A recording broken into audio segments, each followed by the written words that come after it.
জনাব সোহরাব হোসেন হাওলাদারকে তার সংক্ষিপ্ত বক্তব্য রাখার জন্য বিশেষভাবে অনুরোধ করছি।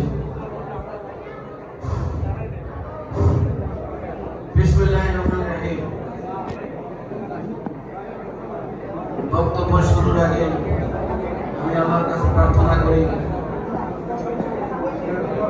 হাবিবুর বাদলের স্ত্রী যেন আল্লাহ সুস্থ করে দেন। তিনি অনুষ্ঠান থাকলে ভালো লাগতো, তিনি অসুস্থ আসতে পারেননি। তার সুযোগ্য সন্তান রাব্বি অনুষ্ঠানে এসে আমাদের সঙ্গে যোগ দিয়েছে এবং তার প্রেরণায় আজকের অনুষ্ঠানে হচ্ছে। আমি তাকে জানাই আমার অন্তর থেকে আমার পক্ষ থেকে অনেক ধন্যবাদ। বন্ধুরা, হাবিবুর রহমান বাদল একটি ইতিহাস, শুধু একটি নামেই নয়। তিনি ছিলেন আমার থানা বিএনপির সাধারণ সম্পাদক, আমি ছিলাম সভাপতি থানা। দীর্ঘদিন একসঙ্গে রাজনীতি করেছি, দীর্ঘদিন। তবে তার মধ্যে একটু রাগ ছিল, সেটা ছিল দলের প্রশ্নে।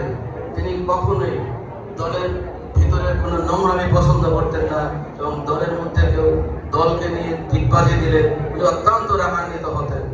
সেই হাবিবুর বাদল আজকে আমাদের মাঝে নিয়ে আমাদের মনে পড়ে যে তিনি কতটা পরিশ্রমী নেতা ছিলেন। তার মিছিলে, মিটিংয়ে তার যে অংশগ্রহণ, এটা আমাদেরকে খুব আন্দোলিত করেছে এবং আমাকে খুব বেশি বিনোদিত করেছে। ভাই আমার, তার সুযোগ্য সন্তান এই রাব্বিকে আমরা দোয়া করি তিনি যেন তার বাবার আসন পূর্ণ করতে পারেন এবং তার চাইতেও আরো সুন্দর, আরো উচ্চ স্থান করতে পারেন, এই প্রত্যাশা করি। বন্ধুরা আমার, হাবিবুর বাদলকে আল্লাহ বেস্ট নসিব করুন এবং তার জন্য দোয়া করি তিনি যেন বেস্টে মকামে মাহমুদে তাকে উচ্চ পর্যায়ে নিয়ে যান।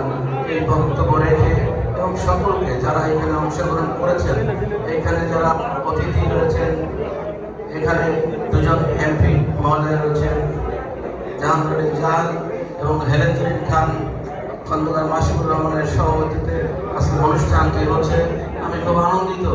এই লাইনে যাদের দেখছেন, এরাই কিন্তু আন্দোলন সংগ্রামের সূতিকাঘাত, এরাই মাদারীপুরের আন্দোলন সংগ্রামকে শানিত করেছে।